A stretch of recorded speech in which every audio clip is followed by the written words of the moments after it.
Zee 24 तास एक पाऊल पुढे। बजेट हे दोन भागामध्ये मांडलं जातं। पहिला भाग असतो तो उद्योगाशी संबंधित। या भागामध्ये कोणत्या गोष्टी स्वस्त होणार, महाग होणार हे ठरवलं जातं। आपल्या व्यवसायाशी निगडीत साजेशा गोष्टी बजेटमध्ये व्हाव्या म्हणून अनेक कंपन्यांचे प्रतिनिधी प्रयत्न करत असतात। जानेवारी आणि फेब्रुवारी या 2 महिन्यांमध्ये कंपन्यांचे प्रतिनिधी दिल्लीत तळ ठोकून बसलेले असतात।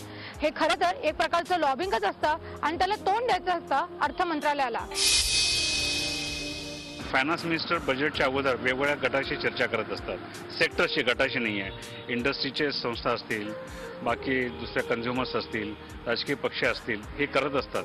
परंतु त्यांना बाय अँड लार्ज त्यांना कल्पना असते काय म्हणून।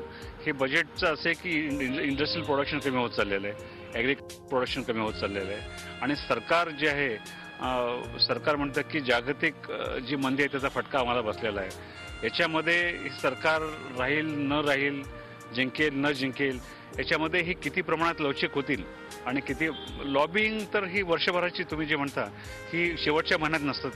ते त्यांचं वर्षभरापासून चालू असतं। ते म्हणजे जो कोणी फायनान्स मिनिस्टर असतो त्याला सर्व इंडस्ट्रियल कॅप्टन्स किंवा बिझनेस टायकून्स त्यांना खुश ठेवण्याचा प्रयत्न करतात। तर त्यामुळे ते 15 दिवसात त्यांचं माइंड बदलेलं असं नाही। त्यांना माहिती असतं डायग्नोस्टिक, त्यांना रोग माहिती असतो, निदान माहिती असतं। बजेटचा एक दुसरा भाग असतो तो म्हणजे कर रचनेचा। सर्वसामान्यांवर कराचा कसा आणि किती बोजा पडणार आहे, तर किती सवलती मिळणार आहे तो हा भाग सांगतो। त्यामुळे तुम्हाला आणि आम्हाला या भागात सगळ्यात जास्त इंटरेस्ट असतो। कर रचनेबाबत सरकारची नेमकी काय धोरणे आहेत हे जाणून घेणं म्हणूनच आवश्यक असतं। सगळ्यात महत्त्वाची गोष्ट तुमची कर प्रणाली काय आहे, प्रत्यक्ष कर आणि अप्रत्यक्ष कर, नंबर 1। नंबर 2, करानुसार समजा सरकारने काही सवलती दिल्या जागेच्या बाबतीत, विजेच्या बाबतीत, पाण्याच्या बाबतीमध्ये, किंवा इथून बाहेर लाभांश घेऊन जायचं आहे एखाद्या परदेशी कंपनीला, ज्याला आपण डिव्हिडंड म्हणतो, मग बाहेर कसा नेता येईल, ज्याला आपण फॉरेन एक्सचेंज मॅनेजमेंट म्हणतो, त्या बाबतीमध्ये इथं सरकारचं धोरण काय आहे, किंवा 2 देशांमध्ये करार होतो, तुम्ही इथे टॅक्स लावा मग तिथं लावू नका, किंवा इथे नाही लावलं तर तिथं लावा, तसे जे 2 देशांचे करार असतात ते इथलं सरकार पाळतं की नाही। 26 फेब्रुवारीला रेल्वे बजेट सादर होणार आहे, तर 28 फेब्रुवारीला जनरल बजेट। UPA 2 सरकारचं हे शेवटचं बजेट असणार आहे, त्यामुळे ते पॉप्युलर बजेट असण्याची शक्यता आहे।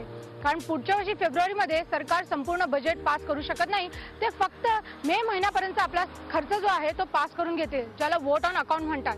त्यामुळे 2014च्या निवडणुकींना समोर ठेवूनच सरकारला हे बजेट मांडावं लागणार आहे।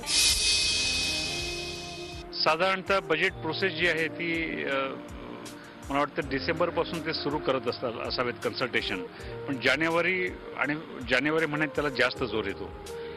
साधारणतः सरकारचे जे पॉलिसीज असतात त्या पॉलिसीजवरती ह्या वेगवेगळ्या ज्या बॉडीज आहेत, म्हणजे इंडस्ट्री असेल, कन्झ्युमर्स असतील, ॲग्रिकल्चर असेल, गव्हर्नमेंट सेक्टर असेल, पब्लिक सेक्टर असेल, प्रायव्हेट सेक्टर असेल, हे रिॲक्ट करत असतात। मग आता कळलं बजेट तयार करणं हे किती किचकट काम आहे ते। आपण जिथून सुरुवात केली होती तिथेच आपण शेवटी विचार करता करता पोहोचलो आहोत। असो, सध्या विविध अधिकारी, नोकरशहा, मंत्री बजेट करण्याच्या कामात गुंतले आहेत। त्यांना त्यांचं काम करू दे। आपण अर्थमंत्र्यांच्या पोतळीतनं आपल्यासाठी काय निघतंय ह्याची उत्कंठा बाळगत या गरमागरम कॉफीचा आस्वाद घेऊया।